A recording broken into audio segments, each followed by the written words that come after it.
A little something done with 3 cups. Now this will play the part of cup number 1. This will play the part of cup number 2. And before this is over, you're going to say to me, Bob, how are you doing this? And I'll tell you right up front, there are holes in these cups. Actually, it's right there, and that's what makes it a cup.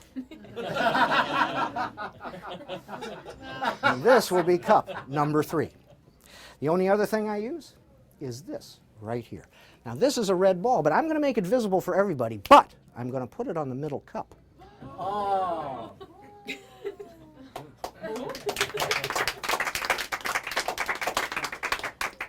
It's the old 3-shell game. See these 2 here? They're just meant to confuse you. This is the money ball. But I'm not going to make it easy on you. I'm going to mix them up. Well, I've got to keep track of it too.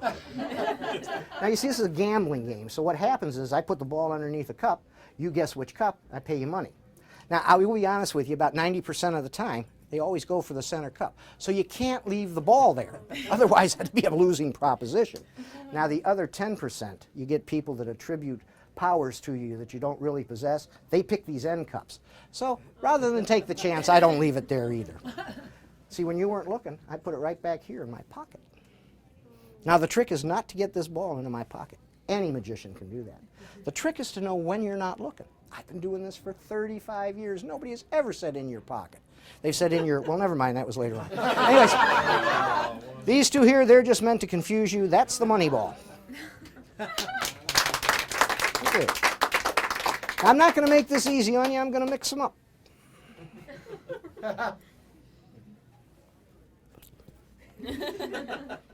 I love this game, though. You see, when you bet a buck, if you can follow the ball, I'll give you a buck. But the odds, 3 to 1. So I'm kind of like Vegas. Eventually, I end up with all your money. The big difference is I don't have to clean your room. But I am feeling lucky tonight. So 50-50, young lady. Cup number 1, cup number 2. Which would it be? 1. Cup number 1. That would have been the one I would have picked. But see, it really doesn't matter which cup you pick. Okay, the only thing that really matters is the ball is always underneath the one that wasn't chosen. It's a gift. It's a gift. No, it doesn't make any difference. It's not that much of a gift.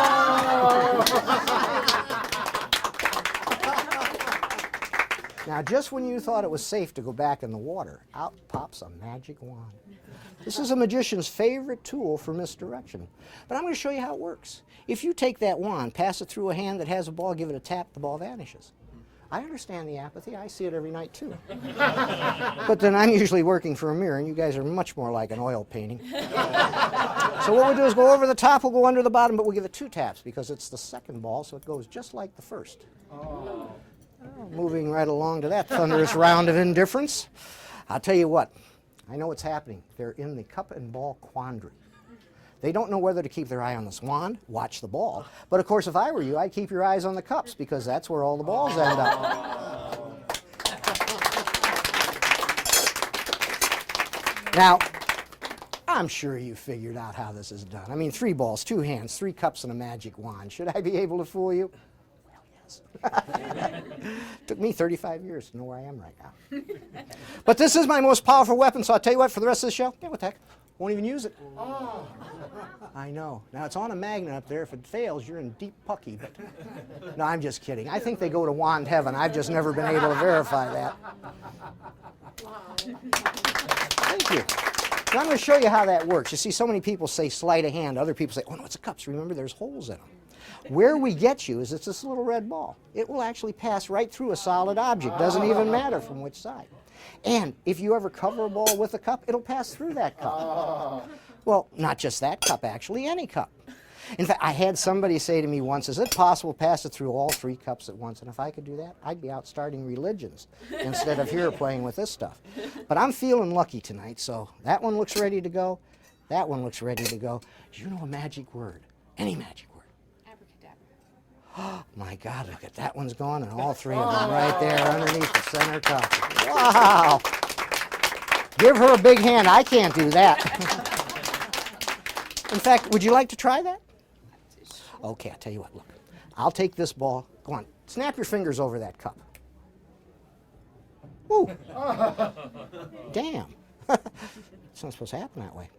I'll tell you what, try again. Snap your fingers one more time. Oh, jeez. You guys don't need me. You want to try it, Jen? Sure. Okay, I'll tell you what. I'll remove this one. Go ahead. Okay. Ooh. This is not as hard as I thought. Would you like to try it, young lady? Go ahead, snap your fingers over that cup. I can't snap fingers. Okay, make a wish. Ah, there you go, all three of them right back there. I'll tell you what I'm going to do. I'm going to take all three of these, put them away. I'll snap my fingers over the center cup one time. Guess how many are underneath the center cup now, Jim? And that's exactly the answer I was looking for.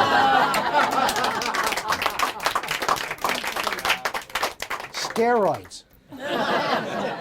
Yeah, actually, they all use them. Now, a lot of people think this is done by using a fourth ball. I use a second magician. His name's Donald, my name's Bob. That's our show, and we're sticking to it. Give yourselves a great big hand. All right.